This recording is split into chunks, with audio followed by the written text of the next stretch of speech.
Thank you very much, Kwam. Viva Baba, viva! Long live Baba's spirit, long live. Thank you very much. As Kwam has introduced me, my name is Sheila Masinda. I work at Transparency International Kenya. But even before I went to do what I do at TI Kenya, I have always been an active citizen, and I must say that I was quite inspired by my Member of Parliament. And my Member of Parliament for actually 20 years, my Member of Parliament of Langata constituency was Baba Raila Odinga from 1992 up to 2013. And he inspired a lot of us as our Member of Parliament. So first and foremost, I always regard him as my MP. Of course, he did many, many big things in this country and in this continent other than representing the people of Langata. I always also say that the first political rally I attended in 1992 as a 10-year-old was that of Raila, when he just announced his intention to run for Parliament in Langata, and many of us young kids growing up in those estates were quite excited because we'd always heard about this man, the son of Jaramogi, who had been detained through and through, and we just wanted to see him. We just wanted to see him. How does this man look like? He's been, shuffled in and out of detention, and we were quite curious. And the first time we heard that he was having a rally in one of the fields in Langata, we actually sneaked away from home just to go to see him. And I think that is when a lot of us started following his work and just really admired what he was doing for Kenyans. I was asked to speak about Baba, the human rights champion, the civic actor, because for us that's what he really was. And we had a moment, as Cornelius has said, to memorialize him and celebrate him 2 weeks ago when we visited Kangoka Jaramogi with many of our colleagues, and also had a day-long, almost day-long visit with Ida, where we exchanged a lot in terms of the relationship and also the experiences that we had with Baba. I always regard, looking at the work that I do in anti-corruption, I regarded Baba as almost an entire anti-corruption institution, because he did more than what we as TI Kenya do. Because we say we create citizen demand for accountability, we create opportunities for citizens to provide oversight, we receive corruption reports, we whistleblow, we receive reports from whistleblowers, we talk about debt and corruption, money laundering, illicit financial flows. And when I look back at Baba's statements or Baba's actions against corruption, he did this and much more. There are many times actually, and I've also just spoken to some of my predecessors, there are many things that we didn't feel safe saying, especially in the early years of the work that we are doing. When corruption was still said in harsh tones, in corridors, we had presidents who wouldn't dare even admit that we had a problem of corruption. And even for us as civic actors, there are some cases you didn't want to touch. And many times those cases, those files, those documents found themselves in Baba's hands. We would provide sometimes information which we felt, this one, if we need someone else to cut and raise on it before we come and do our press conferences and demand and threaten or go to court, sometimes you needed him. You needed him to raise that curtain so that you could be able to speak about the issues that needed to be addressed. I also quite remember the times when he would do a lot of press statements at his, I don't know if it was at his Capitol Hill office, but many times when he would come and just give his concerns, well documented. And one thing we really admired about him is that when he came to talk about an issue, he came with facts and figures. Of course, we know that sometimes we would give him some of that information so that he could raise the curtain, as I've said. But we really admired his courage and his resilience and really his commitment to issues around accountability. And that's why I say, when I look at Baba, he was an anti-corruption institution, and also looking at the other work that he did, because my colleagues and I had a moment to reflect upon his work on elections, for instance, looking at all those cases that he was able to take to court. It wasn't just about him being denied victory or being, raising issues around botched elections or processes or procedures that weren't followed according to the law.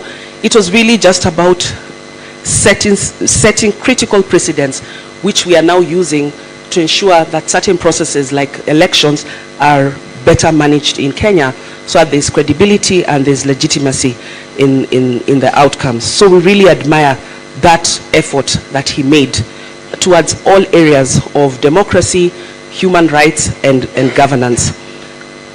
In remembering Baba, one of the things that we did 2 weeks ago is, and I think you can see as on the screen, we compiled a number of his quotations across different thematic issues: corruption, elections, democracy, human rights, and other key areas where he made a lot of contributions, because we felt that we wanted to memorialize and remember those things that he said that we need to remember with clarity and with the same conviction in which he made some of those statements.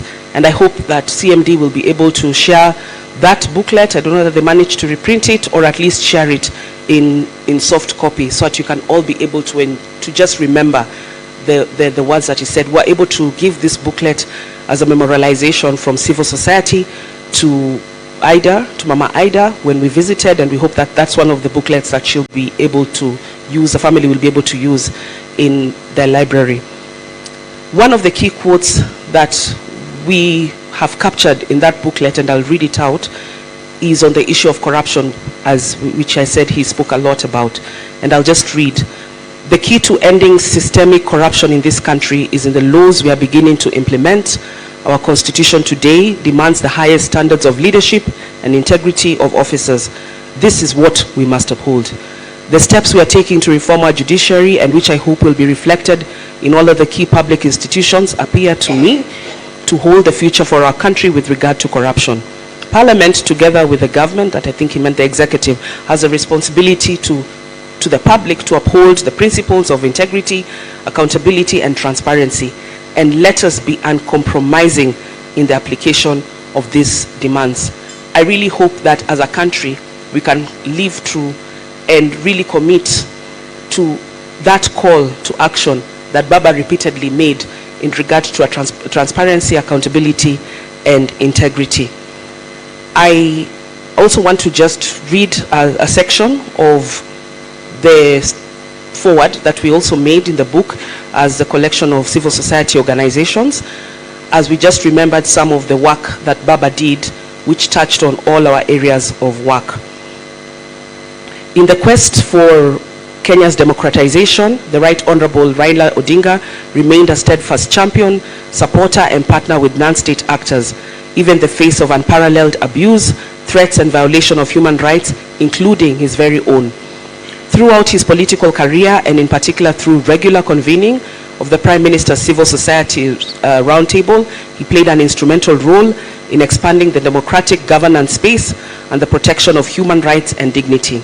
CSOs, international and local non-governmental organizations in Kenya cherish this and many other fond memories of Honorable Odinga, showed through his words and actions, that the pursuit of freedom and a democratic society are earned through the courage, the compassion, conviction, and resilience of a society's citizenry. He was a powerful leader for democracy, and his legacy for Kenya and for democratic governance in the continent will be long-lasting. He planted seeds that we can already see the trees are growing, looking at the people that he has left behind, both in civil society, in the political space, and many other spaces, who are holding that, burning that flame alive, that flame that he lit in the pursuit of democracy. We will of course miss his voice in terms of the call he made to us to action for accountability, but we also recognize that he did a lot for this country, and we can only pray that he continues to rest in power. I want to end there, but I just also want to encourage the people, his family. I can see Winnie has walked in. Karibu sana Winnie.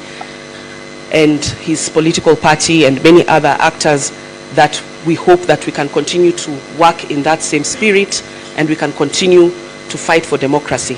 We always say that Baba started a journey, and we jokingly say that he was to take us to Canaan. I don't know how many people feel that they're in Canaan yet, but there's a big section of this country that feels we are not yet there. He took us a great distance in that journey towards democracy, towards accountability, towards constitutionalism, and everything else, all those values and principles that he fought so hard. He fought so hard, we even for the first time had them entrenched in our constitution. He gave us a good direction, but that journey is unfinished. He left us in good stead, and I really hope that we can continue to work together to complete that journey in memory of Baba. Viva Baba, viva. Long live Baba spirit, long live. Thank you.